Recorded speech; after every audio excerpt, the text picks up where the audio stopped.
Hello everyone out there, my name is Tushir Jain and I welcome you all to my channel Money Plant. I hope you all are doing very good. आज के video में बात करने वाले हैं कि central government ने अभी यूनियन बजट 2025 में ये चीज़ हमें बताई थी कि अब AIF1 और AIF2 जो भी सिक्योरिटीज़ होल्ड करते हैं उनको रिक्लासीफाई करके अब एज अ कैपिटल एसेट ही ट्रीट किया जाएगा।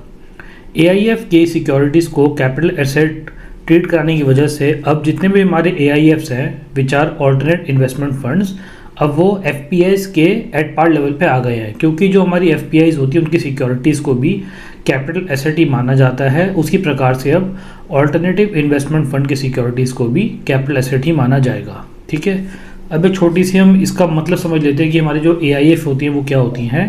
AIF यानी कि ऑल्टरनेटिव इन्वेस्टमेंट फंड एक तरह का पूल इन्वेस्टमेंट व्हीकल होता है जो कि जिसमें पैसा लगाते हैं हाई नेटवर्थ इंडिविजुअल्स या फिर इंस्टीट्यूशनल इन्वेस्टर्स।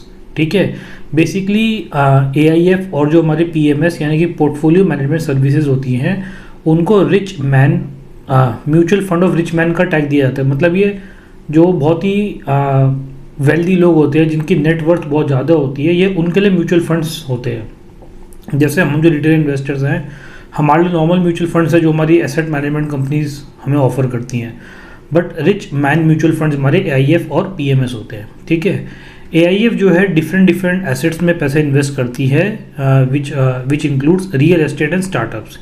इनके दो मेन एरियाज होते हैं जहाँ पे AIF पैसे इन्वेस्ट करती है। ठीक है, अब इस अमेंडमेंट के बाद क्या होगा कि AIF जब भी कोई अपनी एसेट को यानी कि अपनी शेयर सिक्योरिटीज़ को सेल करेंगे तो उनकी सेल को बिजनेस इनकम ना मानते हुए अब उसको as a capital gain tax माना जाएगा, जिसकी वजह से AIF के लिए भी जो कंप्लायंस का बर्डन है वो काफ़ी कम हो जाएगा, क्योंकि बिजनेस इनकम काफ़ी कॉम्प्लिकेटेड होती है। इसमें जो आपको सेट ऑफ वगैरह करना होता है या जो उसकी अकाउंटिंग होती है थोड़ी डिफिकल्ट होती है, जबकि कैपिटल गेन टैक्स की जो अकाउंटिंग होती है उसमें सेट ऑफ का प्रोसीजर काफ़ी सिंपल होता है। ठीक है, AIF को इससे बेनिफिट ये हुआ है कि पहले AIF पे लगभग 30% का टैक्स लगाया जाता था जो उनकी बिजनेस इनकम कॉन्स्टिट्यूट होती थी, बट अगर अब इनको कैपिटल एसेट ट्रीट करा दिया गया है एंड कैपिटल गेन का रेट आपको पता है शॉर्ट टर्म 20%, लॉन्ग टर्म आपका 12.5%, तो इनके लिए भी काफ़ी टैक्स में रिडक्शन है इन लोगों के लिए।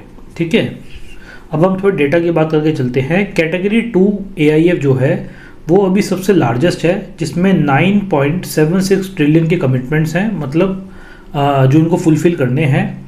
एंड करेंटली ये लोग अभी 3.44 ट्रिलियन का अमाउंट जो है रेज कर चुके हैं अपने कमिटमेंट्स के लिए। ठीक है, अब कैटेगरी 2 AIF में कौन कौन इंक्लूड होते हैं या फिर कहाँ पे इन्वेस्टमेंट करते हैं। कैटेगरी 2 AIF में आते हैं बेसिकली हमारे private equities, private debt and debt related securities of listed and unlisted companies. ठीक है, कैटेगरी 2 AIF में ये सब चीज़ें हमारी इंक्लूड होती हैं, जो मतलब जो कैटेगरी बनाई गई मेन कॉन्स्टिट्यूंट्स उनके ये सब होते हैं। ठीक है, अब इससे क्या होगा कि AIF जो है एक और भी अच्छे अट्रैक्टिव इन्वेस्टमेंट व्हीकल के तौर पे उभर के आएगा। जैसे पहले थोड़ा सा AIF में जो पैसा लगाते हैं लोग हाई नेट वर्थ थोड़ा कतराते थे कि यानी हमें 30% टैक्स देना पड़ेगा या फिर हमारी बिजनेस इनकम कॉन्स्टिट्यूट होगी, बट अब इसको एज अ कैपिटल गेन हम ट्रीट कराएंगे, कैपिटल एसेट ट्रीट कराएंगे, तो इनके लिए भी कहीं ना कहीं सिंप्लिसिटी अपने इन्वेस्टमेंट को लेकर और कहीं ना कहीं इनके लिए टैक्स की सेविंग्स होगी, तो ज़्यादा एक अट्रैक्टिव ऑप्शन मार्केट में रहेगा इन्वेस्टमेंट के लिए। तो गाइस यही था इस वीडियो में जिसमें हमने बात किया कि सेंट्रल गवर्नमेंट ने अभी AIF को लेकर क्या कुछ चेंजेस करे हैं। मैं उम्मीद करता हूँ कि वीडियो आपको ज़रूर पसंद आई होगी। अगर आपका कुछ भी डाउट है इस वीडियो से रिलेटेड जरूर मुझसे आप उस चीज़ के बारे में कमेंट सेक्शन में पूछ सकते हैं। एंड इसी प्रकार की वीडियोस के लिए बने रहिएगा मेरे चैनल मनी प्लांट के साथ। Thank you so much.